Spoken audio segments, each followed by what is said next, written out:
আজ অনেক বড় একটা বিপদ থেকে আল্লাহ তাআলা আমাদেরকে বাঁচিয়েছেন। পরিস্থিতিটা যে কতটা ভয়ংকর হতে পারত এখনো ভাবলে মনটা কেঁপে ওঠে। আলহামদুলিল্লাহ, আল্লাহ আমাদেরকে হেফাজতে রেখেছেন। হ্যালো অ্যান্ড আসসালামু আলাইকুম everyone, welcome to my another video. I hope তোমরা সবাই ভালো আছো। আমিও ভালো আছি মোটামুটি।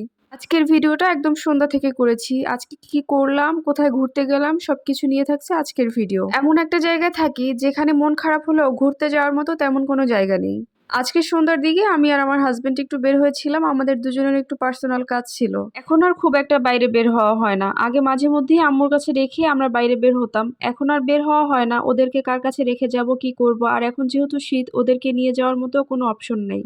যাই হোক, এই ফলগুলো আমার হাজবেন্ডের অনেক পছন্দ, এজন্য সে আসার সময় নিয়ে আসছে। আর বেগুন বাসাতে ছিল, তারপরও সে নিয়ে আসছে, কারণ বেগুন সবজিটা তার অনেক বেশি পছন্দ। শুটকিগুলো আমি রাতেই ভিজিয়ে রেখেছিলাম একটু নরম হওয়ার জন্য। সকালবেলা ঘুম থেকে উঠি কোনোরকম ফ্রেশ হয়ে আমি আগে মশলা করতে আসছি, কারণ এই মশলাগুলো আমি গতকালকেই ভিজিয়ে রেখেছিলাম। মাম্মা আজকাল কারোর কাছেই থাকতে চায় না, ওকে কোলে নিয়ে আমার ম্যাক্সিমাম কাজই করতে হয়। স্বাভাবিকভাবেই আমি সব কাজ করছিলাম ওকে কোলে নিয়ে। সব মশলাই আমার একেবারে ব্লেন্ড করার শেষ পর্যায়ে আমি যখন পেঁয়াজ ব্লেন্ড করতে গেলাম তখনই আমার ব্লেন্ডার ব্লাস্ট করলো। তবে আল্লাহর এত বেশি রহমত ছিল, বাচ্চাকে কিন্তু আমি এখানে বসিয়েই কাজ করছিলাম। পরে আমি যখন রসুন ব্লেন্ড করলাম, ওই রসুন রাখবো এই জন্য ওকে একটু নিচে নামিয়েছিলাম। মানে আমি আর কি বলবো, 30 সেকেন্ডের ব্যবধানে এরকম একটা কাজ হয়ে গেল। আমি সত্যি কথা এখনো আমি এখনো আমার মনটাকে বুঝাতে পারতেছি না যে কি হইতো আসলে। যাই হোক, আমি এই জায়গাটা ক্লিন করে বাবুকে নিয়ে রান্নাঘর থেকে বের হয়েছি। আমি অনেকক্ষণ বসেছিলাম, বসে বসে ভাবছিলাম যে আল্লাহ কত বড় বিপদ থেকে আজকে আমাকে বাঁচিয়েছে। আর এমন বিকট একটা আওয়াজ হয়েছে, মাম্মাম তো অনেক ভয় পেয়ে গেছে। যাই হোক, জীবন তো জীবনের গতিতেই চলবে। এরপরে রান্না করতে চলে আসছি।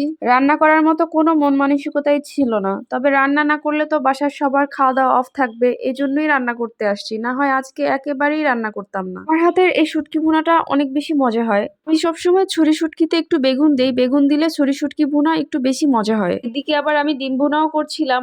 ওরা তো আর শুটকি খেতে পারবে না, এই জন্য ডিম ভুনা করছি। আমরাও খাবো, ওরাও খাবে, এই জন্য অল্প পরিমাণে ঝাল দিয়ে ডিম ভুনাটা করেছি। আমি রান্না করতেছিলাম আর ভাবছিলাম যে আজকে কি হয়ে যেত। আমার আসলে আজকে সারাদিন এই ব্যাপারটাই মাথার ভিতরে ঘুরপাক খেয়েছে।